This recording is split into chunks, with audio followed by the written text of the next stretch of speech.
Drama serial ऐसा drama है जिसकी आखिरी किस्त वायरल हो चुकी है। सबको पता चल चुका है कि इसकी आखिरी किस्त में क्या होने वाला है, क्योंकि कशिफ और सिकंदर की बात पक्की हो चुकी है। शादी की डेट फिक्स हो जाती है। जिस दिन इनका निकाह होता है, जिस दिन इनकी शादी होती है, उसी दिन वाजिद अपना वार चल देता है और सिकंदर को मरवा देता है। जब वाजिद सिकंदर को मार देता है, वो बेचारा तो अपनी शादी वाले दिन तैयार श्यार हुआ होता है कि आज मेरा निकाह है तो आज मैं जाता हूँ। दूल्हा बन के वो घर से निकलता है कि वाजिद पीछे से इतना बुरा एक्सीडेंट करवा देता है, सिकंदर बेचारा मर ही जाता है और नाम वो कबीर पे लगा देता है। कहता है कि मैंने अपनी आंखों से देखा है कि वहाँ कबीर के बंदे थे और उन्होंने सिकंदर को मारा है। इतने में पुलिस कबीर को ले जाती है। जब पुलिस कबीर को लेके जाती है तो पीछे से सब रो धो रहे होते हैं। इतना के आसमा आपा भी कह देती है कि हाँ, ये कबीर का ही कसूर है, क्योंकि कबीर के अलावा हमारा कोई दुश्मन है नहीं जो कि मेरे भाई को मार दे। इतने में सब हैरान हो जाते हैं, कहते हैं कि कबीर किस तरह ये कर सकता है। महबीना बेचारी बेहोश हो जाती है,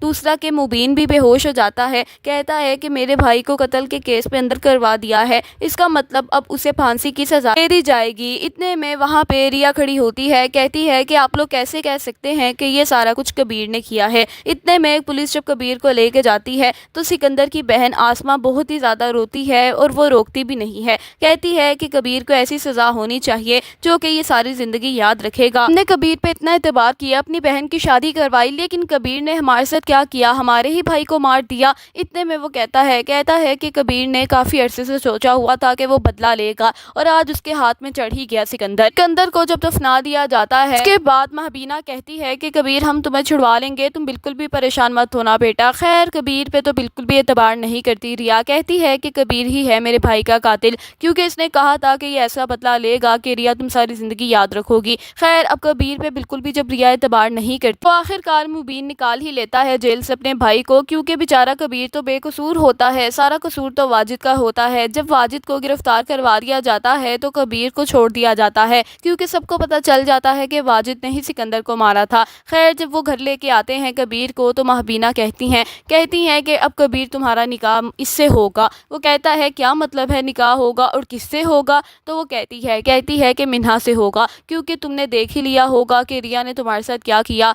माना कि उसका भाई मर गया था, लेकिन इतनी बेएतबारी तुम पे, क्या वो जानती नहीं थी कि तुम ऐसे नहीं हो? उसने तो तुम्हारा हाल चाल नहीं पूछा। इतना कि रिया आ जाती है, कहती है कि महबीना आप ये कैसी बातें कर रही हैं, क्या ओलफुल बातें बक रही हैं, आप कबीर के दिमाग में मेरे लिए बुरी बातें डाल रही हैं। तो कबीर कहता है कि रिया मेरी माँ से तमीज़ से बात करो, क्योंकि तुमने वाकई मेरा एतबार ना किया। तुम तो जेल में भी मुझसे मिलने नहीं आई और मुझे धमकियाँ दे के चली गई कि मैंने जान के तुम्हारे भाई को मारा है। इतना अगर तुम्हें मुझ पर एतबार होता तो तुम मेरा साथ देती, तुम्हें पता होता कि कबीर ऐसा नहीं कर सकता। रिया कहती है कि कबीर फौरन इसे घर से निकाल देता है वो कबीर नहीं रहा जिसको तुम आवाज़ दोगी और वो सबको पीछे करके तुम्हारे पास आ जाएगा। इतने में रिया अपनी बहन के पास जाती है, कहती है कि आसमा आपा देखे ना कबीर मुझे किस तरह इग्नोर कर रहा है, दूसरी शादी मिन्हा से करने लगा है। आसमा कहती है कि ठीक है रिया छोड़ दो, अब मैं नहीं चाहती कोई और तमाशा लगे, अगर वो शादी करना चाहता है तो तुम उसे करने दो। इतने में रिया भी मान जाती है, कहती है कि ठीक है, जब मुझे एतबार करना चाहिए था कबीर पे तब तो मैंने एतबार किया नहीं, अब वो जो करता है उसे करने देना चाहिए। इतने में महबीना कहती है कि कबीर अपनी हिफाजत अब खुद करो, क्योंकि तुम्हारे दुश्मन बढ़ते जा रहे हैं। वाजिद को तो हमने गिरफ्तार करवा दिया है, लेकिन वाजिद अकेला नहीं होगा, उसके साथ और भी लोग होंगे। कबीर कहता है कि महबीना आप क्या कहना चाहती हैं? तो वो कहती है कि बेटा मैं नहीं चाहती कि तुम्हें कोई भी किसी किस्म का नुकसान पहुंचे। रिया भी तुम्हारी अपनी नहीं थी, बस मिन्हा तुम्हारी बीवी है, इसे दिल लगा के रखना।